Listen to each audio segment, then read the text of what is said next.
جوان بچی کا عمرے پہ جانا بھی جائز نہیں ہے. جوان بچی کا اکیلے مسجد میں جانا بھی جائز نہیں ہے. جوان بچی کا اکیلے بازار جانا بھی جائز نہیں ہے. چند گھنٹے نہیں، چند منٹوں کے لیے بھی اس کا باہر سفر پر نکلنا یہ جائز نہیں ہے، حرام ہے.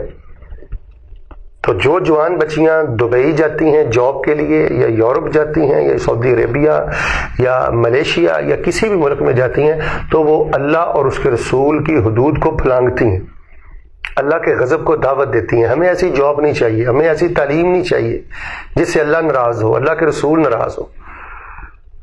ہم نے وہ قدم نہیں اٹھانا جس قدم کے اٹھانے کے بعد ہماری غیرت کا جنازہ اٹھ جائے. ہمیں ایسا پیسہ نہیں چاہیے، ایسی جاب نہیں چاہیے، ایسی تعلیم نہیں چاہیے. اللہ کی عزت کی قسم اٹھا کے کہتا ہوں، جس نے اپنی عزت بچا لی، اپنی غیرت بچا لی، اپنا پردہ بچا